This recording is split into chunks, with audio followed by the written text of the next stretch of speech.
Apple Inc. is revamping its digital bookstore in another attempt to take on Amazon's dominance. I can't help thinking, what if Apple had succeeded the first time around, when it introduced a way to purchase electronic books with the 2010 debut of the iPad. No, Apple is the most valuable public company in the world, and its iBooks digital bookstore and e-reading app was always going to be an immaterial part of its business. The missed opportunity was for Apple's business partners, particularly newspaper and magazine companies, which Apple persuaded to turn themselves inside out to take advantage of the iPad. It turned out that Apple was leading those partners to a dead end. Amazon overwhelmingly dominates the market for U.S. digital books data. Author earnings graphic by Bloomberg Gadfly. The 8th anniversary of the iPad's introduction was on Saturday. Allow me to take you on a trip back to that time. Steve Jobs set off on a sales pitch to media companies that he hoped would make the new tablet computer more useful. Jobs was a true believer that the iPad would be an amazing opportunity for books, newspapers and magazines to reimagine the products, capture readers and patch up their ailing business models. To book publishers, the iBook store was his pitch to companies eager for an alternative to Amazon, which then and now was a powerful gatekeeper for both print and electronic titles. Jobs also courted newspaper and magazine companies to persuade them to refashion the titles for the iPad or to create new concepts to take advantage of a format that he said combined the best aspects of print and the web.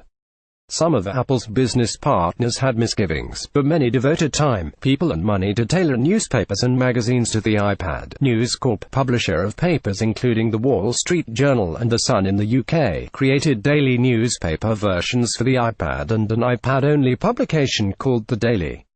The parent companies of Esquire magazine, Fortune and Better Homes and Gardens were among the print companies that created a joint venture to sell a Netflix-like subscription for dozens of iPad magazine titles.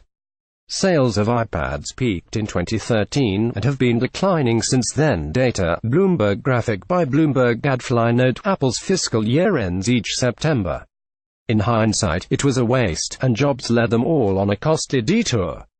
While the publishing companies focused on the iPad, people were slowly starting to embrace smartphones. About 300 million smartphones were sold worldwide in 2010, according to research firm IDC, and Apple sold 7.5 million iPads in the first few months the device was for sale. Last year, Apple sold 44 million iPads, and people bought about 1.5 billion smartphones. The iPad is important, but it never became the ubiquitous, world-changing computer that Jobs pitched in 2010. Instead, the smartphone, including Apple's own iPhone, changed the world. Smartphone sales have exploded since Apple started selling the iPad in 2010. Data, IDC graphic by Bloomberg Gadfly. I'm not saying News Corp or Condé Nast, publisher of Vogue and GQ, would have been worth as much as Google if they hadn't bought into the iPad hype.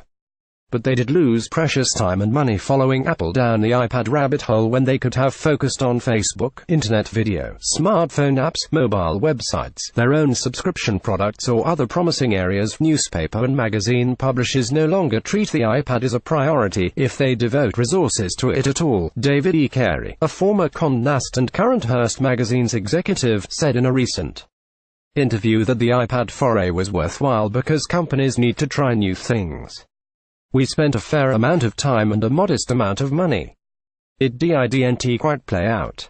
In the world of having to constantly interrupt what you do and to innovate, it was a success, he said. In one spot of good news about the media industry's iPad lost years, it turned out pretty well for book publishers. Even though iBooks hasn't been successful, Apple helped the book publishers shift the business model for ebooks in a way that has let them, and not Amazon, set the consumer prices for ebooks. That resulted in the Justice Department's 2012 lawsuit contending that Apple conspired with big book publishers to fix prices, but the end result was to flip the economic model back to book publishers' favor. At least the iPad had a happy ending for someone. But for newspaper and magazine companies, Apple's coming revamp of iBooks is a reminder of media's detour into iPad land.